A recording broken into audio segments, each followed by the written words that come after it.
Hi, I'm Nick Matthias, and this is Fathom the Mind.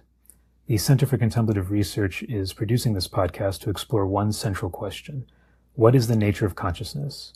It's a question that might sound abstract, but we think it's profoundly important for everyday life.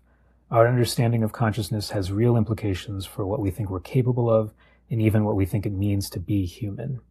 Through these conversations, we hope to empower listeners like you to live lives of both intellectual integrity and contemplative depth. Our guest on this episode is Professor Michel Bitbol. Michel is the Emeritus Director of Research at the CNRS, École Normale Supérieure in Paris, based at the Archives Husserl, a center of research in the field of phenomenology. His career has spanned the fields of medicine, physics, and the philosophy of mind, and his journey began in a simple childhood desire to know, as he puts it, the secrets of the universe. He knew that was an ambitious goal, but he also believed that he could come to know the secrets of the universe by studying a variety of disciplines within science. But along the way, there was one basic question that became harder and harder to ignore. What role does consciousness play in scientific research? In pursuit of this question, Michel found great solace in the work of Edmund Husserl in the field of phenomenology. Though phenomenology might seem hard to grasp for the layman, Michel describes it quite simply. At its most basic level, phenomenology teaches us to become aware of and then question the conceptual filters through which we make sense of our lived experience. As you'll hear, Michel thinks a phenomenological approach is essential for progress not only in science, but also in philosophy and religion. I hope you enjoy and even benefit from our conversation. Hi, Michel. Thanks so much for joining us on the podcast. Hi. Really appreciate having you here. Nice to see you. Yeah. So you have a very interesting background, Michel, in that you studied both physics and medicine, and then you turned to philosophy of mind. So I'd love to start by just talking about what got you interested in science and medicine in the first place. Was there a particular mentor you had, or what experiences led to those initial interests? Well, in fact, it was a very old interest that was triggered essentially by my grandfather, who thought that I should be a scientist or something like that. But he didn't have much effort to do, because the very moment in which I started reading something about science, it was astrophysics at that time, it was obvious for me that I wanted to know it was very childish, the secret of the universe, no less, nothing less than that.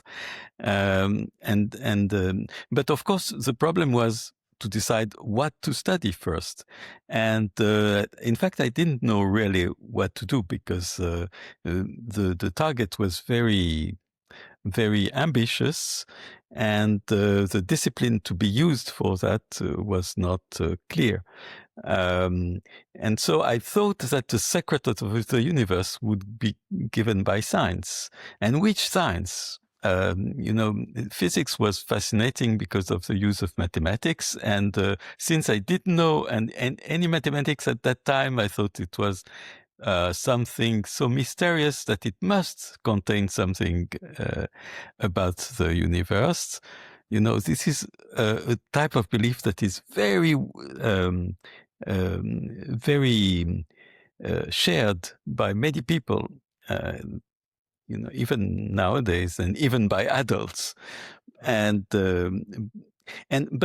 in fact, the idea was that if I studied only one discipline, this discipline would be too narrow and too specialized. So I had to study many disciplines, at least two. So I chose medicine and physics because the idea was to understand, the secrets of the living by way of two disciplines, one that would approach it from a global scale, and the other one from a microscopic scale. So this was my idea at that time. But then the more I was understanding things about science, the less I was convinced that my real question was to be answered by those disciplines. So, and moreover, I had very, very soon in my reflection career the intuition that something of what I wanted to understand was contained not in what was, as we say, given out there, but given in the type of retroactive loop I have with that. And very soon I felt that part of the questions I wanted to answer was contained in a reflective move, in a move that brings me back to the very questions I'm asking, to the very stance I'm having while I'm raising the questions. And so the turn of my inquiry completely reverted, and the more I went, the more it was reflective, as we can say. Yeah. And so what questions did you have in mind exactly? What did the secrets of the universe mean to you at that time when you were getting into physics? Oh, yeah. And medicine? At the time, I didn't know really, but I understood that I just want to understand how it works, just this. But then I realized that, for instance, maybe my first moment of realization came at when I had to give a dissertation. I was about 20, and I gave a dissertation about the direction of time, irreversibility, at a university in physics. And I suddenly realized that the moment I was raising the question was precisely the moment where I realized that time is going on. If I don't raise the question, I just, maybe I go through time, but I don't realize this. I'm just unaware of time. And then the very act of raising the question was the place in which the question could be answered. So this was my first moment of, in which I changed the direction of my inquiry from what is in front of me, what is in front of us, what is out there, to how we raise the question, how we realize the answers. I see. So you didn't want to just understand facts about the universe. You wanted to understand how it is that you even understand the universe as an agent in the universe. Yes, but it was even more daring than that. I understood that. Well, I still think I understand that I cannot understand anything about the so-called universe out there if I don't analyze the way I raise questions and the way I methodologically approach the world I want to understand. So it's not only that I changed the direction of my inquiry. In fact, I have still this idea of a global understanding, but that the global understanding cannot be reached if I just ignore what I'm doing while I try to understand anything. So it's, if I want to be global, I cannot exclude myself or ourselves. Right. So, I mean, this is already sounding quite philosophical. It sounds like you were doing quite a bit of philosophy even before you formally turned to the philosophy of mind. What led to that formal shift from physics and medicine into philosophy of mind? What led you to make that transition? Here again, it's not only a rational and mature process. It's also the memory of some extremely strong personal experiences during my childhood. For instance, from time to time, I had, the sudden realization that I don't know if what I'm seeing is going on independently of me or not. I'm suddenly thinking, oh, maybe this is just a film or a simulation, like in Matrix. And sometimes once I was discussing with my parents probably when I was a teenager, and they said, "Oh, in about 2 weeks we'll be going to a mountain resort." Nice, but I suddenly had this strong, vivid realization that now is now, and future is completely inaccessible. And this lack of access of the future makes it completely irreal at this very moment. So there were many moments of sudden collapse of the common sense beliefs in the external world, in the reality of the past and the reality of the future, all these things that made me very sensitive to the moments in science in which this type of belief is challenged.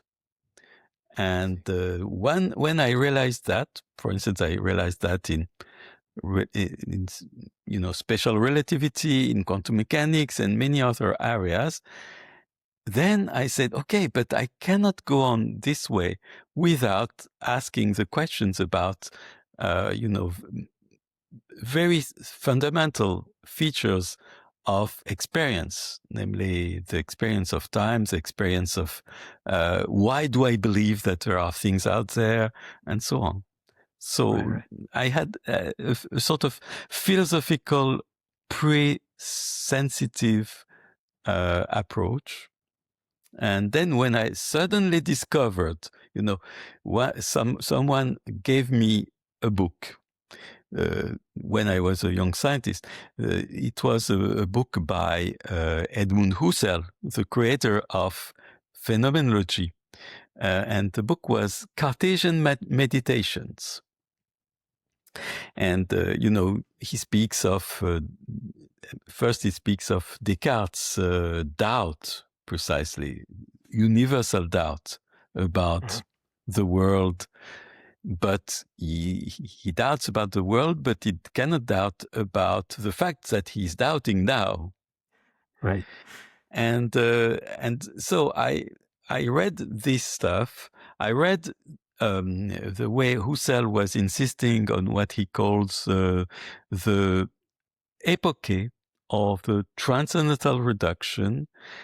And I read only a few sentences on this, he didn't really say how to perform it, but he tried to describe what it was to perform the epoche, the suspension of judgment about the things out there, the suspension of judgment about anything but what you are living here and now. And when I saw this written in the few first pages of that book, I said to myself, oh, finally, someone who understands what I live every day. So, and there was a sort of, connection between this old philosopher who died in 1938 and myself, thinking, oh, finally, someone who understands me. Right. And so it sounds like you. Sorry, go ahead. Yes, So I entered into this work, and I think this was absolutely essential to my future research. And now, as you know, I am a member of Husserl Archive in Paris, which means a lot for me. Great. So you entered the sort of philosophy via phenomenology. For listeners who aren't as familiar with this field of philosophy, can you just give a brief overview? I mean, you described this epoche as sort of the initial contemplative exercise that gives you the entry point into this inquiry. Can you just give an overview of that general approach and the field in general? Yes, the idea of phenomenology is not to take every common sense belief at face value, but examine the way it is generated by us in our consciousness, in our present experience. And in order to do that, you have to suspend all these beliefs. This is the epoche, suspending all the beliefs, the spontaneous beliefs you have in the existence of everything outside experience. So you suspend this, you examine this experience you are having now. It's the same one, actually. It's not really changed.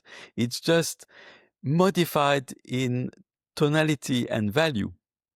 And you realize that, first of all, you are tend toward something. You are tend toward, the objects around you. You are tend toward the future. You are tend toward your memories, and you make a synthesis of all this. A synthesis that is also to be described, by the way. It's not a simple synthesis, but a synthesis that is such that everything goes as if there were objects having an evolution, a spontaneous evolution, and you just observing them. But all these things, in order to come and to believe that, there has been a process in your mind and consciousness, and this process can be unfolded. It can be decomposed by way of this process of epoche and reduction that brings you back to what you are living through here and now in your experience. So this is what phenomenology is about. Now, Husserl wrote maybe, I would say, 50 volumes of what he calls phenomenological descriptions. That means that he describes the unfolding of experience moment after moment, and the way it encourages, so to speak, the building of a set of common sense beliefs. Right. Interesting. So, I mean, you work in philosophy of mind, and one thing philosophers do is try to define things with precision. Given this phenomenological stance, how do you and other phenomenologists approach this question of what is consciousness? How do we define consciousness? Can you speak a little bit about that? Yes. So here there is a big problem, because precisely it is the point on which the phenomenological stance and the normal, ordinary stance, which is called the natural attitude by Edmund Husserl, is most almost unfathomable. Between the two stances, there is a huge gap, because according to the natural stance, you should just believe in things as they are presented to you, as they appear, and take them at face value. So you see a room, and there is a room. You see a chair, and there is a chair. And you see a brain, and there is a brain. And so what there is this set of objects. And then you want to understand how one of these objects in the world, for instance, the brain, because the brain has been singularized as the likely seat of mind and consciousness, then you want to know how this brain has a certain property that is called consciousness. So for you, in this attitude, consciousness is supposed to be a property of certain living beings, sentient beings, and more especially one of the organs of these sentient beings. But this is because your attention is completely caught outside. Now, when you suspend this so-called natural attitude and come back to the so-called phenomenological attitude, things radically change, because you suddenly realize that when you say there are chairs and rooms and beds and cupboards and so on, what you mean is that there is experience of a chair, experience of a computer, experience of a cupboard, experience of, and so on. So you realize that the premise of all these beliefs that you have, and you didn't know really that they were beliefs, you just took that for granted. The premise of all that is conscious experience itself. So consciousness is not something that is special, that is just located somewhere in the universe, in the little brains of someone, or in the living beings and so on. Consciousness is what there is primarily here and now, and all the rest is problematic, but not this. No. So you completely revert the whole problematic. Got it. But now a skeptic might say, though, well, when I see the table, it's there today, the table's there again tomorrow, I bring my friend over and he sees the table as well. Whereas if I imagine a unicorn or something, the thought is very fleeting. My friend can't see the unicorn I'm imagining. So this idea of like persistence in time and sort of independence of observer kind of lends these objects a sense of realism. Can you talk through how phenomenology addresses that point? I mean, what is our criterion for real other than this idea of persistence through time and intersubjective verification? Here on this point, we completely agree. But here again, you just have to revert the perspective. Namely, you don't have to say, okay, due to the persistence of these objects, then they are real. You just have to say, how do I come to think or to believe that they are real? Because I'm discriminating within my lived experience what can be shared with others and what is sufficiently constant for me to compare a memory here and now with a perception here and now, with a project of coming back to this in the future. So when I synthesize this memory of something I saw with something I see now and the project of seeing this later, then I say something exists. So nominally we entirely agree. Only the meaning is changed. A phenomenologist would say that this object, for instance, a chair, doesn't have any other mode of existence than the one of being a correlate of an act of synthesizing consciousness, synthesizing what was observed before, what is observed now, and what will be observed in the future, and what is being observed by people who talk to each other and share the same appreciation of what there is, So the idea is the same, but the meaning is reverted.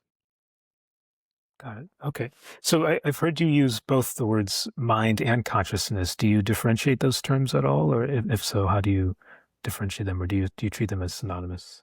Yes. So of course, here I think we can make some definitions, but you can, in fact, mind can be used in so many different ways. But I think one good way to use it would be to say that it's a set of processes of ordering the information that is immediately given in our consciousness. And consciousness here, I will come back on that, but to define consciousness is not very simple, and it's even almost paradoxical. But consciousness, in fact, combines several components of meaning. One component of meaning, which is really fundamental, is the one that really cannot be said, but just suggested, what I called experience or sentience or, givenness or appearing or anything like that. And the variety of words shows you how difficult it is to nominate this. The second component of consciousness is reflectivity, namely realizing that you have experience, having the experience that you have experienced. So this is reflectivity. And I think probably this is the kind of property that is not so widespread in the world, unlike pure sentience, pure experience, that in some sort or another looks like very universal, because it's the first thing on which you open your eyes, so to speak. Right, right.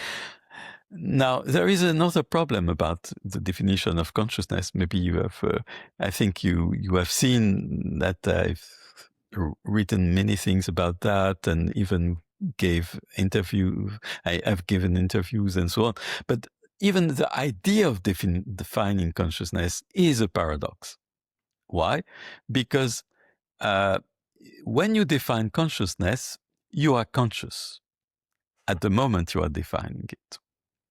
And when you are defining consciousness, you are trying to trace limits within this very act of present consciousness between what is consciousness and what is not consciousness. For instance, you would say a stone is not conscious, but a human being is conscious. So you are trying to make a difference between things that are conscious, things that are not conscious, or things that can be said to correspond to what you want to express by the word consciousness, and things that are not expressed by that word consciousness. So you are making a difference, tracing a limit. But this limit you are trying to trace is within your present consciousness. And it's absurd, because in fact, at this very moment, consciousness is not something that you can set apart. It's what there is, and it's even, I would say, the only thing that there is. There is nothing else for you now than this present moment of consciousness. So is consciousness then sort of a precondition for the very act of defining? Like we can't define things if not for our consciousness, as distinct from a chair, which if chairs didn't exist, we could still go about defining other things. Exactly. We can go back and find tables or beds, but when you are speaking of consciousness, if you are not conscious, then your speech becomes just a string of words, like the ones the outputs of ChatGPT. When you try to make a prompt on it, you have a wonderful chain of characters and nothing else. Right. But okay. So then what are we to make of science if we take this phenomenological stance, if our inquiry into our subjective experiences is an unavoidable reference point for any act of knowing, whether it's scientific knowing or otherwise? What does that mean for science? How does the scientific method need to change to acknowledge or accommodate that constraint on our human condition? Yeah, I think there are 2 points. First, how can phenomenology make sense of science? And second, how practicing phenomenology can change our way of practicing science. First of all, there are many interesting analyses in the phenomenological literature of, for instance, about what mathematics means. You know that Husserl was a mathematician. So the first thing he did was to try to understand the meaning of mathematics. And for him, it was clear that mathematics was a human production.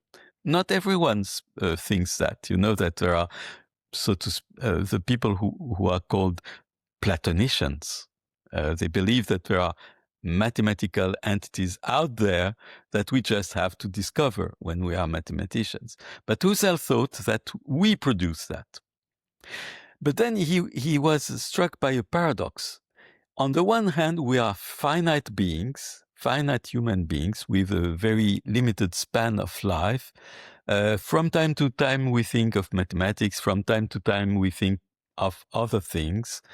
So it's a very short span of our time that we are using to make mathematics. And yet, when we formulate a theorem or concept in mathematics, it's meant to be eternal. We can share with other people. We can reactivate it when we read a book of mathematics. Each time we read it, we reactivate the concept or the theorem. So it is meant to be eternal. The meaning is eternal, even though the process of meaning it is not eternal. Or as Husserl would say, the meant is eternal, not the process of meaning. So it sounds like we're back to persistence as a criterion for real. Yeah. Exactly. Time is absolutely essential. We could define science and even ordinary knowledge, but even more science than ordinary knowledge as a strategy in order to overcome the impermanence of that is inherent to time. We want permanence. We are struggling toward permanence. So mathematical entities is an example. We catch a concept and a theorem that can be reactivated again and again. But does it exist out there? Husserl would say no, contrary to the Platonicians. He would just say it's just ready to be reactivated by anyone in any place and any time.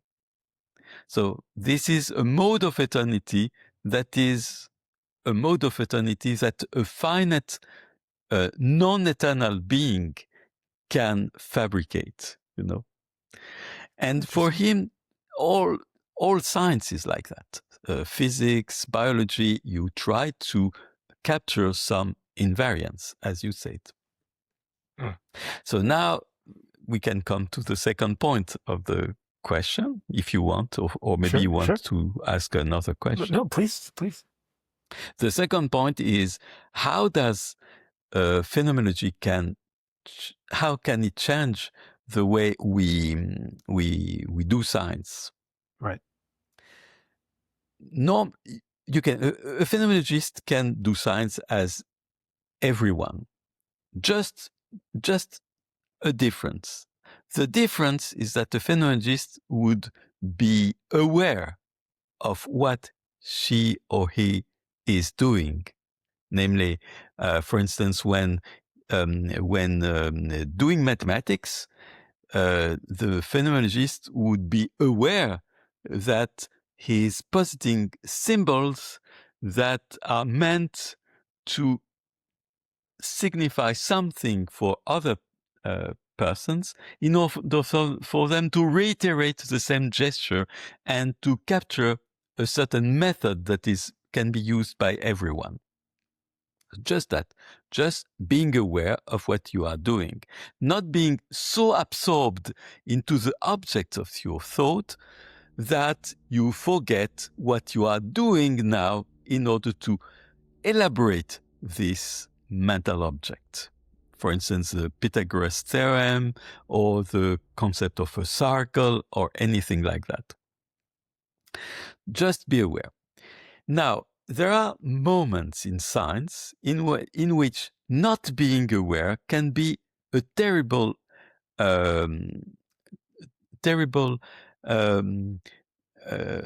reason for going astray and not understanding what's going on.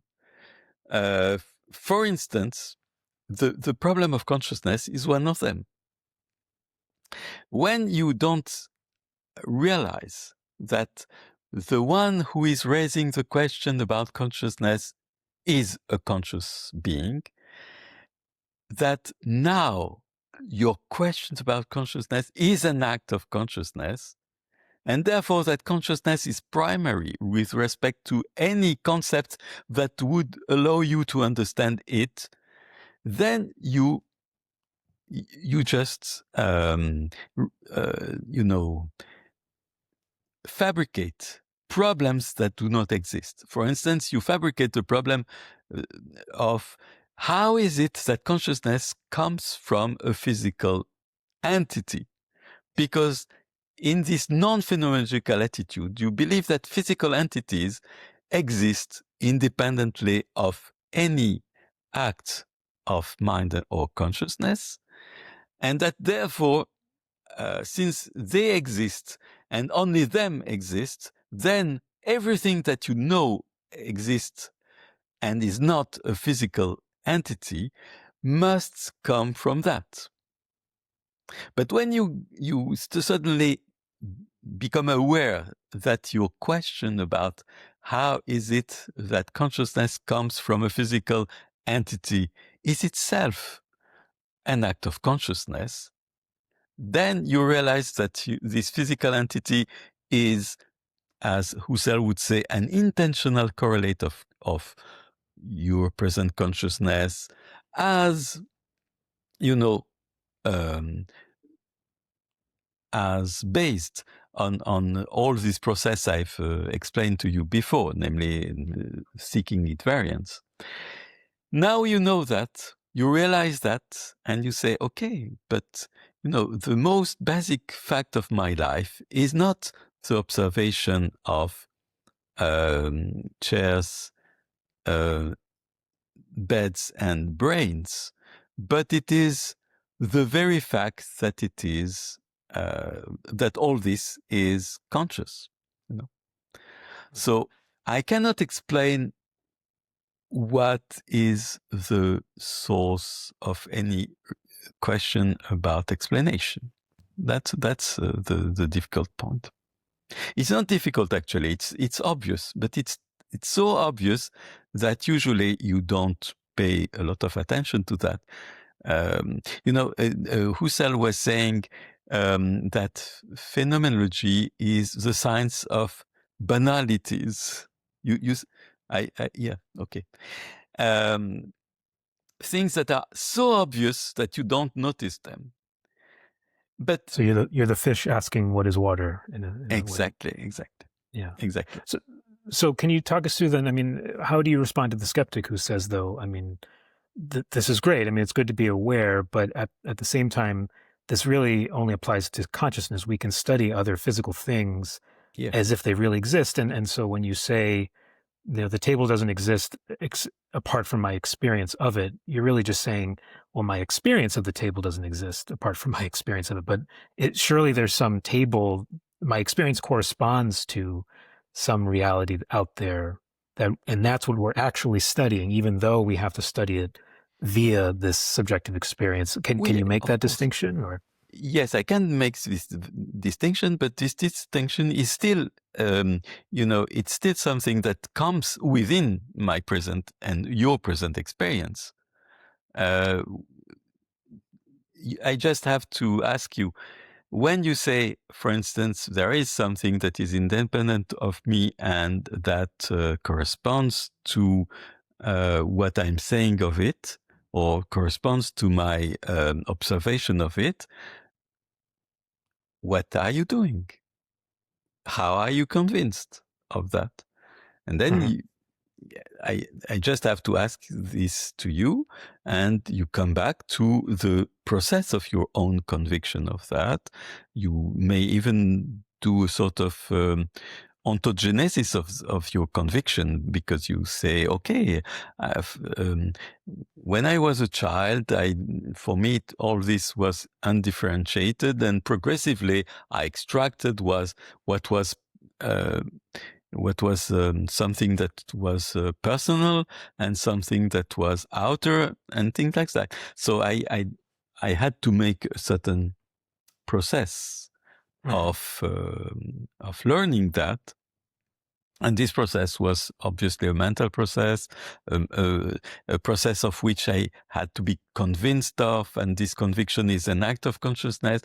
So if you come back to the roots of what you are saying, you will find again and again and again acts of consciousness, but I would say sedimented acts of consciousness, so sedimented that you don't even pay attention to them at this very moment. For you, your conviction is so rooted now that you don't have to pay attention to that. But this is perfectly okay. But in some cases, you hit a difficult problem due to the fact that you are no longer aware of the processes of your belief. For instance, can you give examples of scientific problems where this arises? Yes, of course. I said the hard problem of consciousness.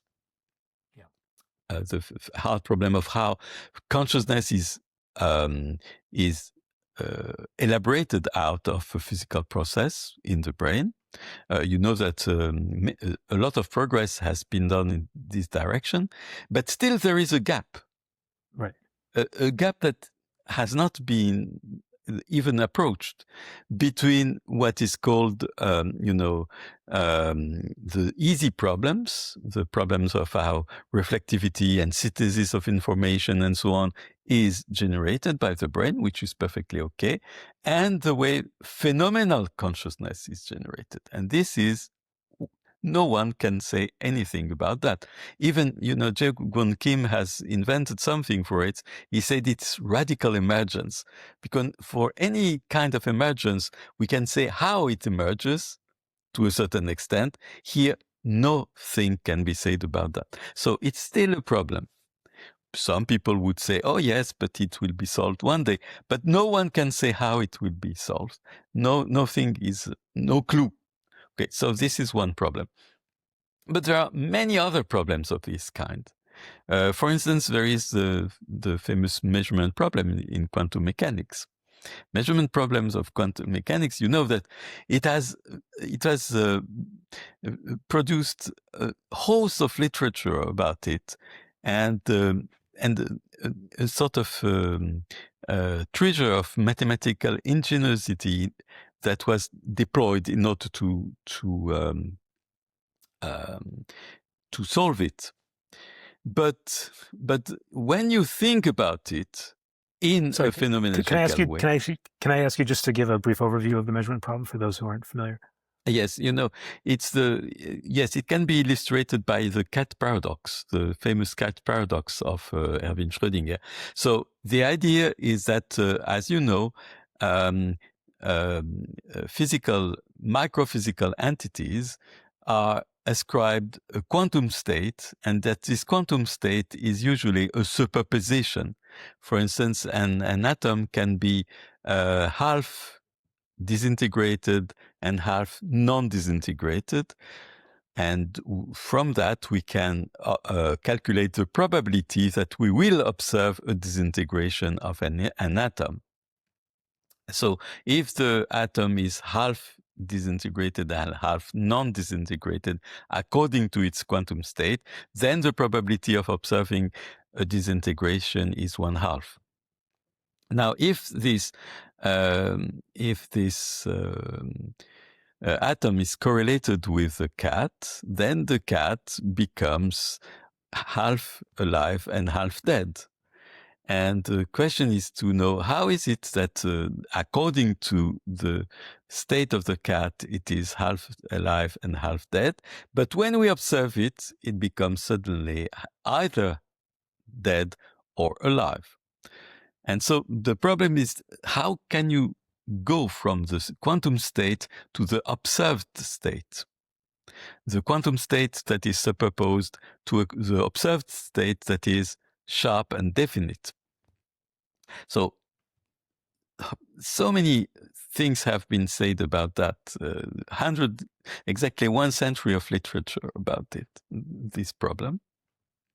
But then suddenly you realize very simple things. First of all, what is a state? Is it the same word is it the same meaning of the word state when you use the state in the sense of a quantum state, and when you use state in the sense of observed state? And moreover, this symbol psi that you call a state, is it really a state or something else? How is it used in quantum mechanics? In quantum mechanics, you use it for essentially one purpose, precisely calculating a probability. So some interpreters of quantum mechanics, such as the people who are supporting the so-called cubism that was formerly called quantum Bayesianism, say, oh, this quantum state is no state at all. It's just, it's just a symbol used to evaluate the propensity we have to bet that the cat will be found alive or that the cat will be found dead. Okay. So don't be tempted to ascribe persistence to something that isn't actually persisting through time. It's just arising to our questioning. And even the meaning of words has to be questioned, This is a typically phenomenological attitude, namely reflectivity. Come back to what you are doing. Don't just be fascinated by this word state and its analogy with the state of water or the state of when we say the state of water is liquid or the state of water is solid, ice. This is a case in which we use the word state. Mm-hmm. But in the case of a quantum state, it has not the ordinary meaning. But many physicists were so captivated by this word that they didn't really pay attention to its condition of employability, of use. As Wittgenstein would say, the meaning of a word is its use. How do you use the word state in the expression quantum state? You use it by calculating a probability and full stop, Got it. So then, can these first-person data, these subjective inquiries that phenomenologists do, can that count as scientific data? How do you integrate that reflectivity with the traditional third-person methods of science of taking an instrument, taking a measurement, something that's usually thought of as completely distinct from the human being, some instrument sitting on the lab bench and so forth?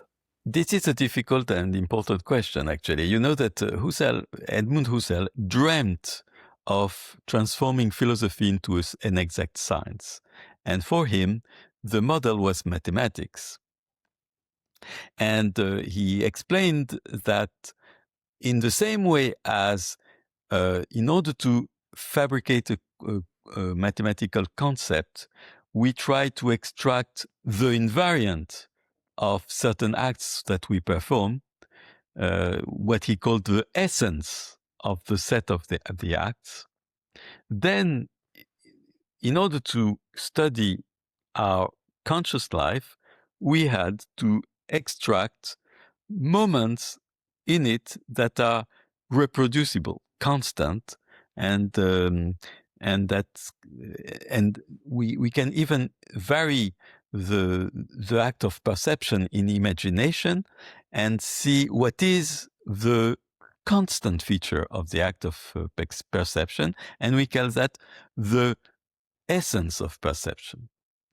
So according to him, we could devise a science very similar to mathematics by this process of looking for the essences of each type of conscious acts.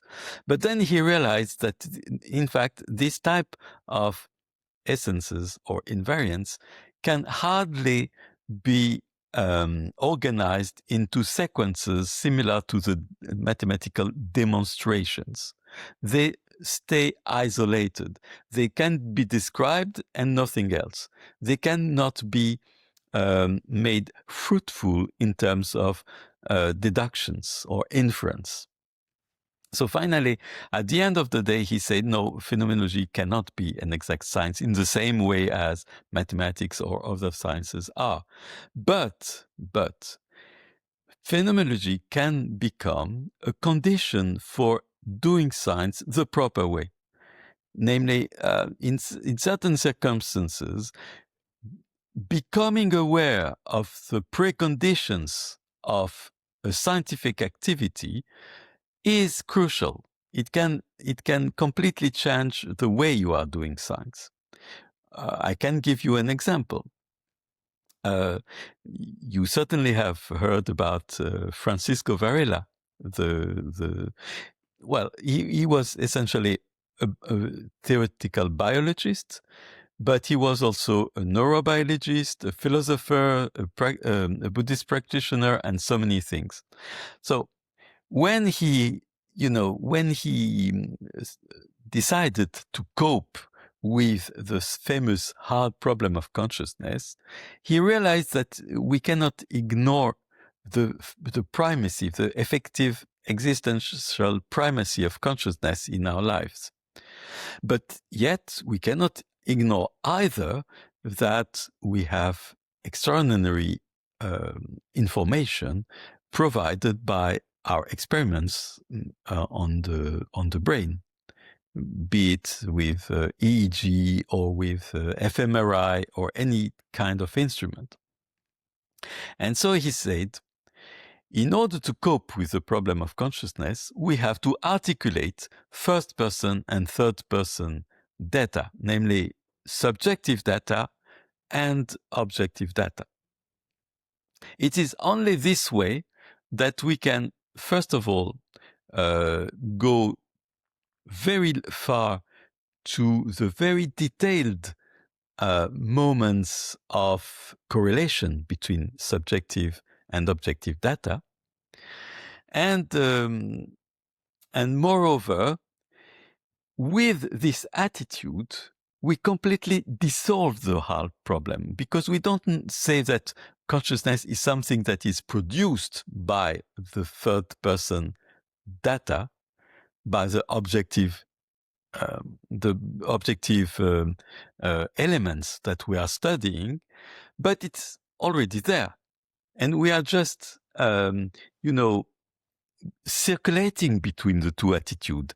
The attitude of someone who is withdrawing within its or her or his own experience, and the attitude of someone who is trying to catch something that everyone can catch, and that is intersubjectively accepted and therefore can be said to be objective.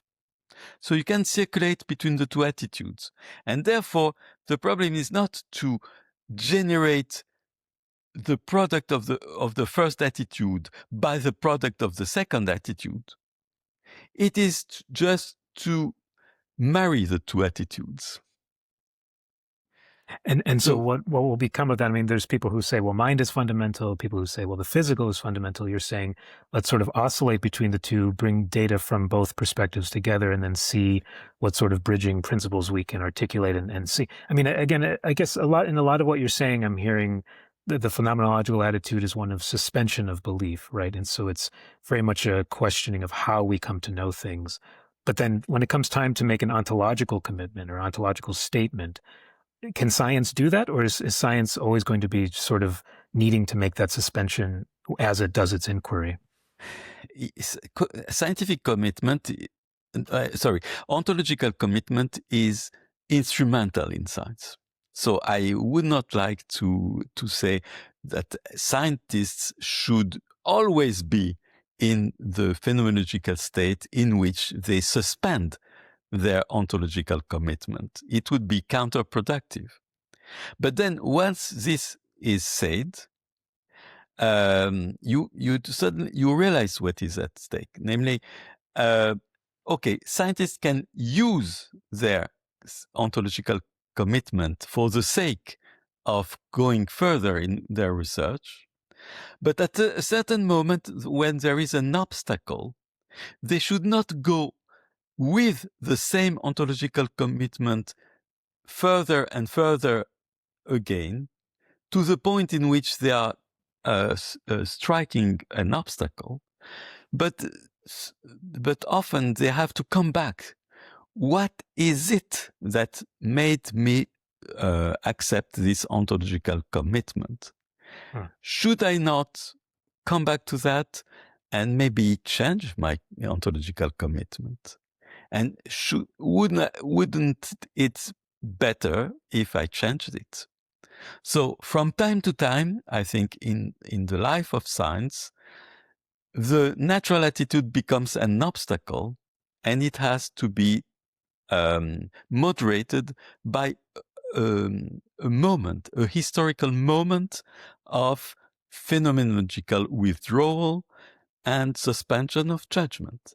And I think all the history of science has been full of these moments of withdrawal, which were absolutely essential to the very progress of science.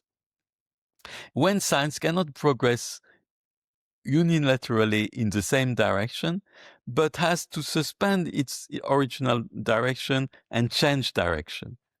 I can give you several examples. For instance, when Einstein formulated his special relativity, he said, okay, the status of space and time is mysterious because I don't understand how it is that, according to Lorentz, the lengths are contracted when a certain body is moving, and the times are slowing down, and so on. I can understand that. And then he thought, okay, but what is space and what is time? And he came back to the elementary actions of a scientist in the lab. What is time? I don't know what is time, but I know what is a clock. I know that when I observe a clock, I make an observation of the coincidence of one clock with another clock, and in order to be sure about the coincidence, I exchange a light signal between the two clocks. The same for distance, space. I use a ruler. What is a ruler? It's a solid body that I am putting at a certain point, and I am observing the coincidence of one point with the point of an object I want to measure, and another point of a ruler with the other extremity of the object I want to measure. So all these operations had to be deployed in front of the mental eye, instead of being of remaining captivated by the objects of the science and the ontology that was admitted previously. Certainly, there was a collapse of ontology and an act of going down to the elementary operations of the scientist in the lab. Then you can go forward from that point and re-elaborate a new ontology, for instance, an ontology of events, as Whitehead proposed, and so on. But from time to time in the history of science, you have to stop, think again, come back to what you are doing now and here in the lab, or even in your mind. And this is a condition for a proper scientific revolution, and therefore for proper scientific advances. Okay. So our concepts are a kind of like vehicle that allow us to move forward, make progress in research. But then when we start to sense maybe the wheels are starting to fall off on this particular vehicle, we have to get out, redesign it, retool it, and then come up with new concepts that then allow for new progress. I mean, would you say, it sounds like maybe you think we're at that point right now with respect to the scientific study of the mind. Is there a particular need for retooling? Is it the phenomenological stance, or what does that kind of reassessment look like for you? Yes, absolutely. For the mind, it's obvious. But I would say it has always been obvious. But the more there are advances in neurobiological science, the more this change of attitude become obviously compelling. Got it. Because the more you go forward in the inquiry in neurobiology, the more you realize what is missing in it. The more you circumscribe it. And now I would call this what is missing in the accounts given by neurocognitive science. What is missing is precisely phenomenal consciousness and nothing else. Got it. Before, in the old days when you didn't have all these informations about cognitive psychology and neurobiology, you could say that the whole mental activity is a problem, or life is a problem. Now we have circumscribed the problem. Life has been redefined in a way that can leave the difficult problem of what is lived aside. Mental activity has been redefined in a way that can be implemented on computers or artificial intelligence or whatever. But what is lived has not been caught by anything objective. And it is almost obvious because what is lived is by definition subjective. And objectifying is by definition leaving subjectivity behind. There is what we, for instance, people like Adam Frank, Marcelo Gleiser, Evan Thompson, and myself are calling the blind spot of science, what we do not see. Why don't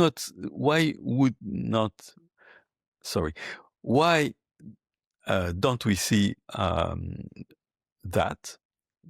Because that is precisely the seer, the act of seeing, and the act of seeing cannot be seen itself.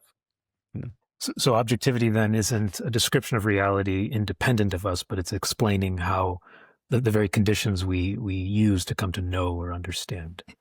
How can you elaborate a little bit on, because you mentioned subjective data and objective data. Is this a very sharp distinction? Is it blurry? I mean, how are we to understand objectivity and subjectivity if the scientist is always being called on to take that phenomenological stance in their work? Yes, it's quite difficult to come back to subjectivity, because subjectivity is, and here again it's a phenomenological observation, subjectivity is always in the process of extracting itself from itself and trying to grasp something as invariant and in front of it. So it's amazingly difficult to catch subjectivity before it does that. In the process of externalizing itself towards a projected act of objectification. So this is all the purpose of phenomenology, trying to come back to this. On the other hand, it's not so difficult after all, because, and here we go to another area of philosophy that is called existentialism. Namely, there are moments of existence in which it is obvious that everything in your life collapses. Everything, every belief you have, every certainty, every impulse, and even every desire collapses. At that moment, you easily realize what you usually don't realize, namely what you just go through it and ignore it suddenly. And this was said by the school of existentialist philosophers, be it in Denmark with Kierkegaard, or in Germany, or in France with Jean-Paul Sartre, and so on. There is a moment in which your life collapses, and strangely, in this moment in which your life collapses, you become much more lucid. There has been, for instance, a novel by Jean-Paul Sartre called Nausea, La Nausée. And in this novel, Jean-Paul Sartre describes the experience of a historian who was studying the past by way of studying treatises or old documents and so on. And he opens the document one day, and suddenly he doesn't read anything about the past. He just sees letters, black letters on white paper, and nothing more. He's unable to go through the letters to the meaning, and through the meaning to the meant, and from the meant to the past. Everything becomes dull and flat, and suddenly And for him, it's a bad experience, actually. It's a sort of bad trip, you know. But to a certain extent, Jean-Paul Sartre said, no, now at the moment in which suddenly he realizes this moment of pure, naked consciousness, he's more lucid than at any time before. And this is a kind of experience that is cultivated by phenomenology, even though it's not very easy to do that, and can give you clues to the understanding of what you do when you are not in this state, when you are in the ordinary state of being out of yourself, open to whatever can come, and trying to project imputations of existence, imputation of objects, or ontological commitments. Right. So, Michel, maybe to round out the conversation, we can zoom out a little bit further now. We've talked a lot about science and how it's practiced. I know you have a very interesting way of framing science, philosophy, and maybe religion broadly understood, or at least contemplative practices, as sort of operators or sets of practices that can inform each other, as opposed to just closed bodies of knowledge that, shouldn't interact or barely interact, and that kind of represents some pre-given reality. Can you talk us through that framing? I find it very useful, and I think in addition to the sort of the scientific and philosophical implications of it, I feel like it has the possibility of helping people just generally live more integrated lives in terms of, people maybe want to believe in science, but then also want to find meaning, but they're torn between the tension of science and religion as it's typically portrayed. They want to, do philosophy, but then don't know how to integrate it into their daily lives and so forth. It sounds so abstract. Can you talk through this perspective you have about these disciplines as operators and how we can sort of integrate them in a higher order framework? Yes, maybe I can give you an example, a historical example for that. At a certain moment, there was a harsh debate between Galileo and Cardinal Bellarmine. And obviously, Cardinal Bellarmine at that time was saying to Galileo, you cannot assert that science is saying the truth, because the truth is contained in the sacred writings, in the Bible in that case. And therefore, what is done by science is just saving phenomena by mathematical operations, and nothing more and nothing else. And Galileo was a little bit upset about that. He really believed that, science can give you the truth about the world by way of the characters in which the great book of the universe is written, namely the mathematical characters. So he said, no, in fact, science is giving the truth about the world, and religion is giving the truth about how to save our souls. Soteriology. He even gave a beautiful image. He said, science, physics is giving the truth about heavens, and religion is giving the truth about how to go to heavens. So this was a kind of debate. It was a strong controversy because each one was claiming truth. Right. Truth about, for religion, it was truth about everything, about both how to go to heavens, but also how the heavens is made, how it works. And Galileo said, no, science is giving the truth about how, planets and the sun and the earth are moving. There was a conflict of claims of truth. Now, if you adopt a phenomenological attitude, then you come back to, I would say, you come back to Earth. But the most elementary Earth of all, namely the Earth of present lived experience. And you observe all that. You observe the scientist, you observe the cardinal, you observe the philosopher who has also a claim of truth, of course.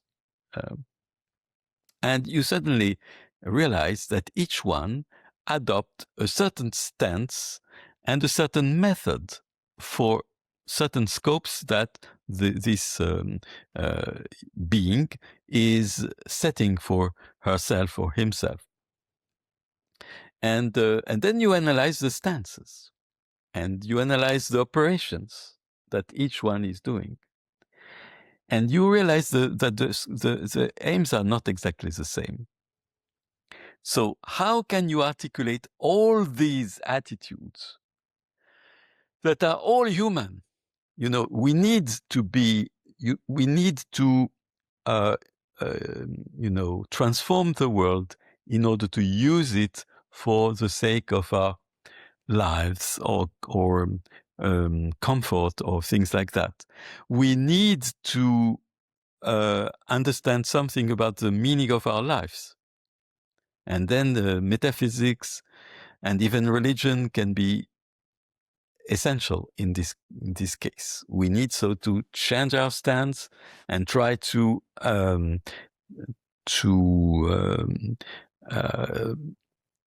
get some clarity about issues that concern our lives and the meaning of our lives and the destiny.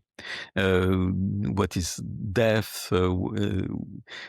Is there a life after death? All these things.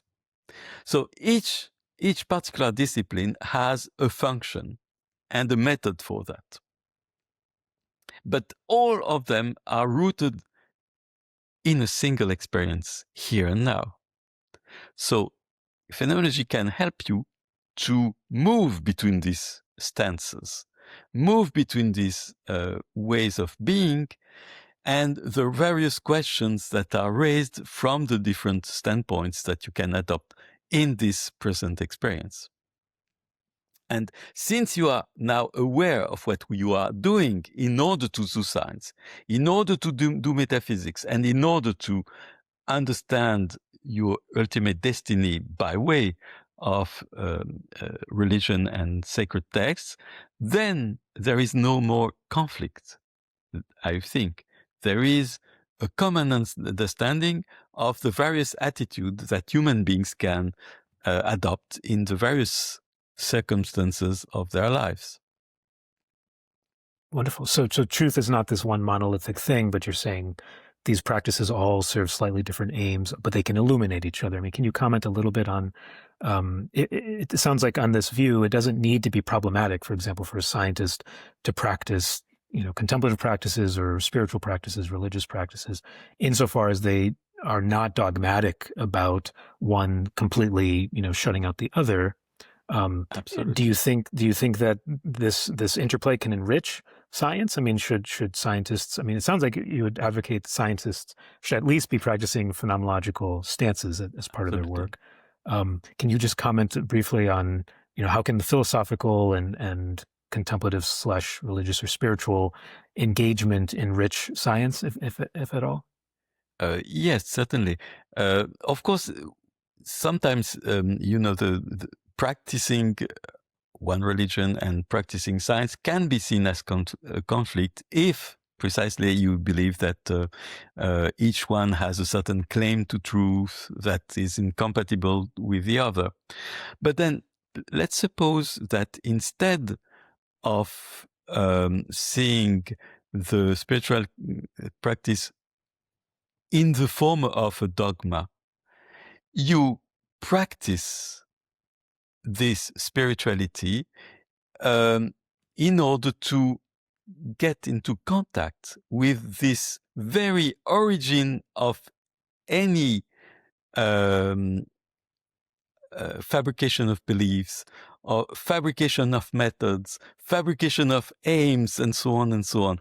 When you come back to that, to this source of every possible attitude, be it the religious, be it the philosophical or metaphysical, and the scientific attitude, then all the possible stances are visibly based on something deeper than all the others. So here spirituality no longer conflicts with science or philosophy. It becomes the source of them. It is seen as the source of them. You know? Great. So we're all starting in lived experience, and insofar as we can keep that in mind, we can all see our common reference point and then maybe invite less conflict as we go our separate methodological ways. That's really nice. Absolutely. That's really nice. In fact, it's very simple. But, you know, simple things are always very difficult to convey and very difficult to practice. But, you know, after a life of reflection, I've seen that things are very simple, in fact. And you just, in this elementary, I would say, I like to call that the calm water of experience, of pure experience, you find everything, all the impulses that generate all the possible stances of human life. And therefore, they are not conflictual. They are just complementary, I would say. Got it. And well, moreover, may we all... yeah. And it's just a last thing. If you are aware of that, then, you know, you can circulate freely between all the attitude without any feeling of conflict whatsoever. Wonderful. Thank you so much. Well, that's our time, Michel, today. Thank you for joining us. This has been enormously interesting. And yeah, it's fascinating how we can go from such abstract philosophical concepts, but just also immediately to something that we can apply in our daily lives. So I really appreciate that you helped us navigate all of that terrain. Thanks so much for joining us. Thank you. Hi, everyone. This is Griffin Cunningham, Development and Operations Manager at the CCR. We're so grateful that you joined us for this conversation today. If you like what you heard, please take a moment to rate the podcast, share it with a friend, and leave a comment telling us what you liked or what you hope to see us explore in the future. We look forward to having you next time. Fathom the Mind is produced by the Center for Contemplative Research, a 501c3 nonprofit organization based in Crestone, Colorado. The founding vision of the CCR posits that the problems of human civilization stem from mental afflictions, and that to address the crises humanity faces and bring about a new era of human flourishing, we must address their root causes in the mind. The mission of the CCR is to develop and apply methods of contemplative science. In support of that mission, the CCR works in 3 domains: mind labs, research, and education. Through our mind labs, we offer expert training in contemplative practice and carefully designed environments for meditation. The CCR also engages in collaborative research with scientists in these and other educational environments. Finally, we develop and share accessible educational resources for people in a wide range of contexts to cultivate mental balance in everyday life. As a nonprofit, we rely on the support of generous listeners like you to keep these conversations going. To learn more, support our work, and access over 70 hours of guided meditations and teachings on contemplative practice, please visit centerforcontemplativeresearch.org. Our host is Nicholas Matias. Our producer is me, Griffin Cunningham. Audio engineering by Daniel Bitron Arispe, and original logo design by Gertrude Bodini.